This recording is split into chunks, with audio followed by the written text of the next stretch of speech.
Welcome back to nines classes and this is नई श्री। आशा करती हूँ कि आप सभी लोग अच्छे होंगे और अपनी पढ़ाई बेहतरीन तरीके से कर रहे होंगे। आज की इस वीडियो में हम कवर करने वाले हैं 20 सितंबर का करेंट अफेयर्स। आइए देखते हैं आज का करेंट अफेयर्स।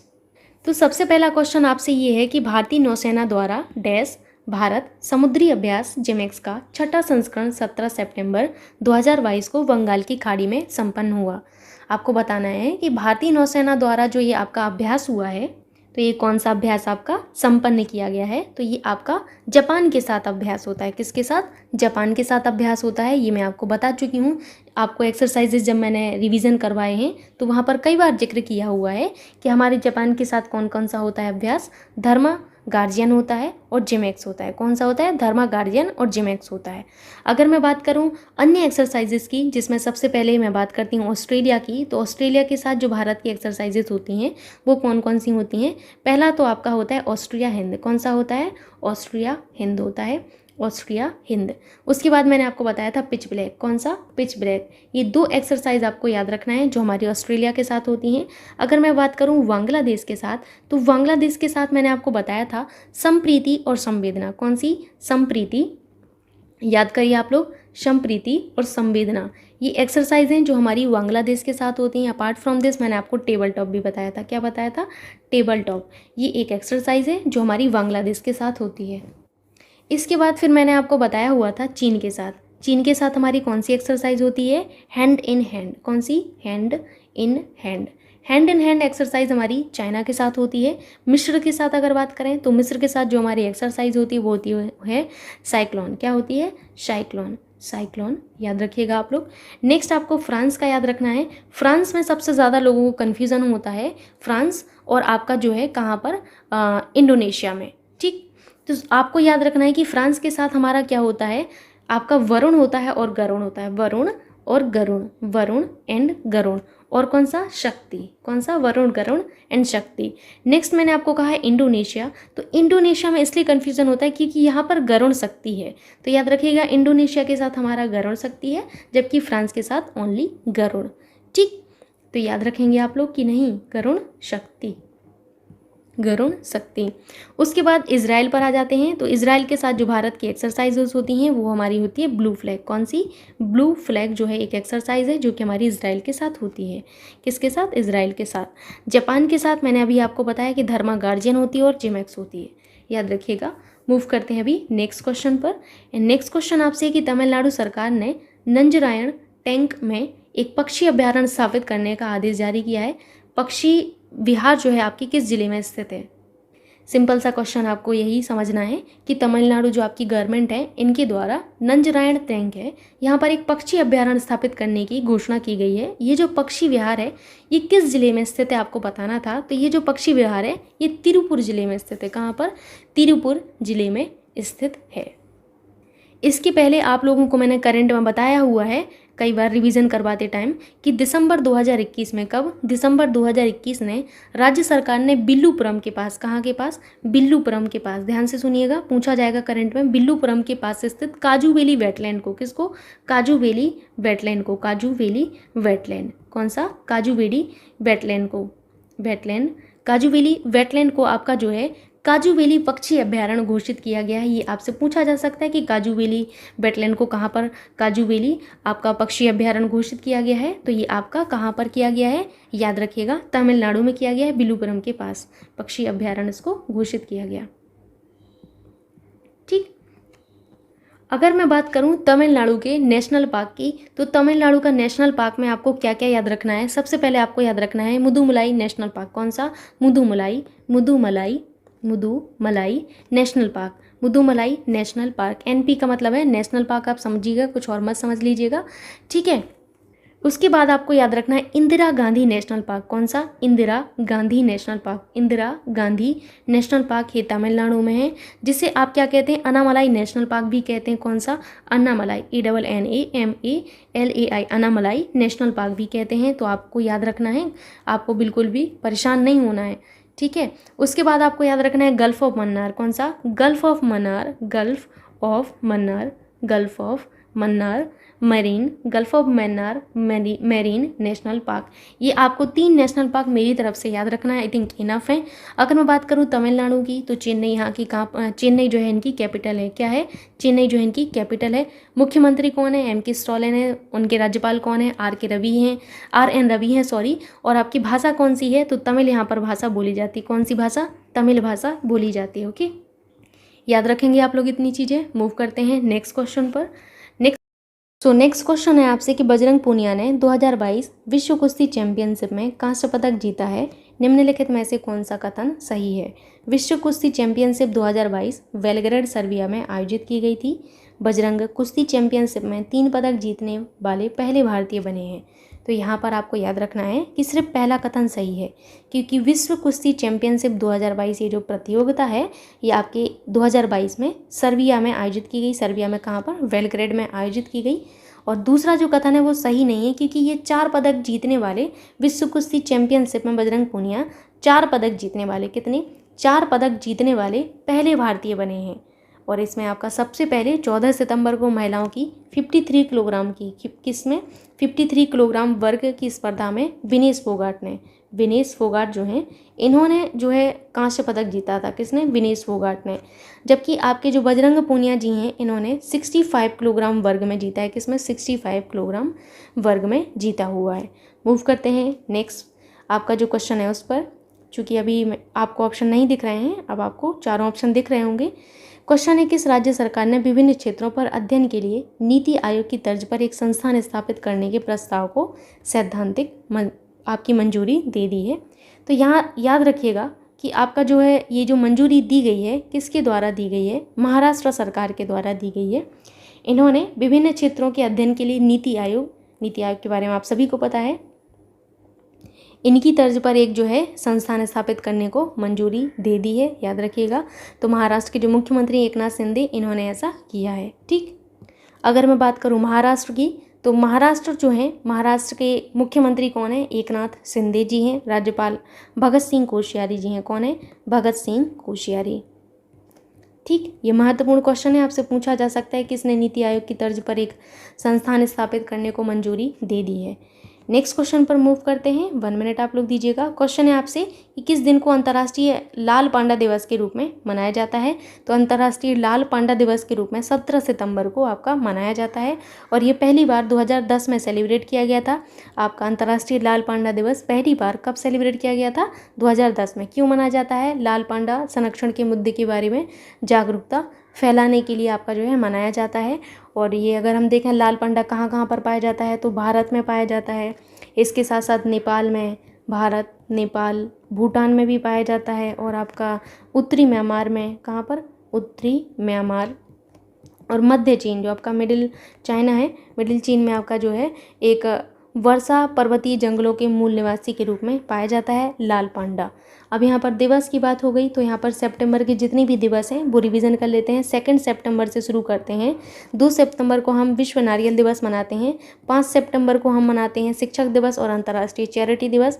8 सितंबर को हम मनाते हैं आपका जो है विश्व साक्षरता दिवस। 14 सितंबर को हम मनाते हैं आपका हिंदी दिवस। 15 सितंबर को इंजीनियर्स डे। 16 सितंबर को विश्व ओजोन दिवस। 18 सितंबर को विश्व बांस दिवस। 21 सितंबर को शांति का अंतर्राष्ट्रीय दिवस। 25 सितंबर को अंत्योदय दिवस। 27 सितंबर को विश्व पर्यटन दिवस। 29 सितंबर को विश्व समुद्री दिवस। तो ये रहे आपके सारे के सारे दिवस। आपका रिवीजन भी हो गया एक बार। मूव करते हैं अभी नेक्स्ट क्वेश्चन पर। नेक्स्ट क्वेश्चन काफ़ी ज़्यादा महत्वपूर्ण है और क्वेश्चन आपको समझ में आ रहा होगा कि क्वेश्चन ये पूछ रहा है कि निम्नलिखित में से किस जलवायु कार्यकर्ता जो आपकी क्लाइमेट एक्टिविस्ट हैं इनमें से किनको सितंबर 2022 में नवीनतम यूनिसेफ सद्भावना राजदूत के रूप में नियुक्त किया गया है? तो यहाँ पर आपको याद रखना है वेनेसा नाकाटे को। किसको? वेनेसा नाकाटे को आपका जो है एक ये जलवायु कार्यकर्ता है, इनको नवीनतम यूनिसेफ सद्भावना राजदूत के रूप में नियुक्त किया गया है। अगर मैं बात करूं यूनिसेफ की, किसकी? यूनिसेफ की, तो यूनिसेफ के बारे में कुछ चीज़ें आपको याद रखनी है। सबसे पहले इनकी स्थापना जो कि काफ़ी ज़्यादा महत्वपूर्ण है एग्जाम के लिए। तो यूनिसेफ की अगर स्थापना देखी जाए तो कब हुई थी? 11 दिसंबर को हुई थी। 11 दिसंबर आपको इनके बारे में तो याद रखना है कि 11 दिसंबर 1946 में हुई थी। हेडक्वार्टर्स कहाँ पर है, 46 लिखा है। हेडक्वार्टर्स जो है आपके न्यूयॉर्क में है। कहाँ पर है, न्यूयॉर्क में है। संस्थापक कौन है, तो संयुक्त राष्ट्र महासभा है। प्रमुख कौन है वर्तमान में, तो प्रमुख याद रखिएगा कैथरीन एम रसेल। कौन है, Catherine M Russell. Catherine M Russell जो हैं वर्तमान में इनके प्रमुख हैं। तो ये रहा आपका यूनिसेफ के बारे में। मूव करते हैं अभी नेक्स्ट क्वेश्चन पर, जो कि आपसे है कि केंद्रीय सामाजिक न्याय और अधिकारिता मंत्री, union social justice and empowerment minister जो आपके वीरेंद्र कुमार पठानिया जी हैं, इन्होंने 18 सितंबर 2022 को 9 जिला विकलांगता पुनर्वास केंद्रों का उद्घाटन किया है। और इनमें से कौन सा जिला जो है सूची में नहीं है। ये बहुत अच्छा क्वेश्चन है और ये आने की बिल्कुल संभावना है। तो यहाँ पर आपको याद रखना है, पहला तो आपके जो सामाजिक न्याय और अधिकारिता मंत्री वीरेंद्र कुमार पठानिया जी हैं, इनके द्वारा 9 जिलों में, कहाँ पर, 9 जिलों में विकलांगता पुनर्वास केंद्र, क्या, विकलांगता पुनर्वास केंद्र, डिसेबिलिटी रिहेबिलिटेशन सेंटर, इनका जो है बेसिकली उद्घाटन किया गया है। तो ये 9 आपको याद रखना है कौन कौन से जिले हैं। पहला आपको याद रखना है बदायूं। कौन सा है, बदायूं, पीलीभीत, बदायूं पीलीभीत, बदायूं पीलीभीत, बरेली, बालाघाट, और आपका क्या है, गोलाघाट, बालाघाट, गोलाघाट, और अहमदाबाद, और अमरावती, कुल्लू, और रामपुर। ठीक, तो देख लीजिए कितने होगा, 1 2 3 4 5 6 7 8 9।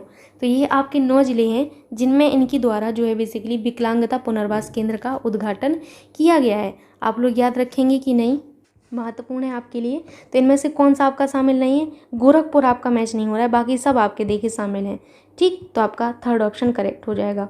अब यहाँ पर कुछ चीज़ें यहाँ पर फटाफट से रिवीजन कर लेते हैं। डॉक्टर जितेंद्र जो आपके हैं, कौन है ये, डॉक्टर जितेंद्र सिंह जी। आप सभी को पता है कि हमारे केंद्रीय मंत्री हैं डॉक्टर जितेंद्र सिंह जो हैं। इनके बारे में मैं आपको पिछले 2-3 दिन से रिवीजन करवा रही हूँ। 15 सितंबर 2022 को इन्होंने विज्ञान और प्रौद्योगिकी विभाग के डैशबोर्ड का शुभारंभ किया है। किसके, विज्ञान और प्रौद्योगिकी विभाग के डैशबोर्ड का शुभारंभ इन्होंने किया है। ठीक, उसके बाद मैंने आपको बताया हुआ था आपका जो है केंद्रीय मंत्री जितेंद्र सिंह जी के बारे में कि इन्होंने 21 अगस्त 2022 को पुणे में, कहाँ पर, पुणे में, याद करिए थोड़ा सा, पुणे में भारत की पहली स्वदेशी रूप से विकसित हाइड्रोजन ईंधन सेल बस का शुभारंभ किया।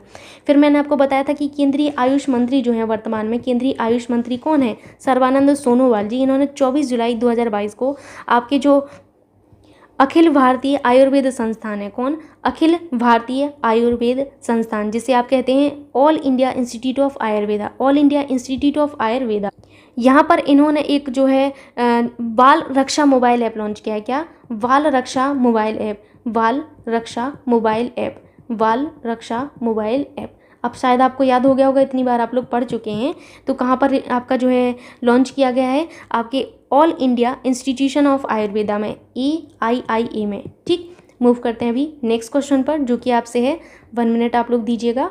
क्वेश्चन है आपसे 17 सितंबर 2022 को मोरक्को में विश्व पैरा एथलेटिक्स ग्रैंड प्रिक्स में रजत पदक किसने जीता है। तो यहाँ पर आपको याद रखना है कि जो रजत पदक जीता है वो देवेंद्र झांझरिया ने जीता है। किसने, देवेंद्र झांझरिया ने जीता है। ठीक, देवेंद्र झांझरिया ने 60.97 मीटर की दूरी पर भाला फेंक कर रजत पदक जीता है। कितनी दूरी पर, 60.97। ठीक है, मूव करते हैं अभी नेक्स्ट क्वेश्चन पर। नेक्स्ट क्वेश्चन आप सभी से ये है, 1 मिनट आप लोग दीजिएगा।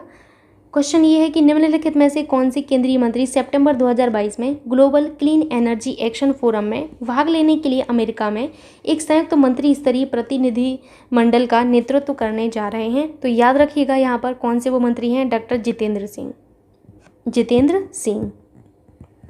कौन, डॉक्टर जितेंद्र सिंह जो है बेसिकली इस आपकी मंत्री स्तरीय प्रतिनिधित्व मंडल का नेतृत्व करने जा रहे हैं, याद रखिएगा।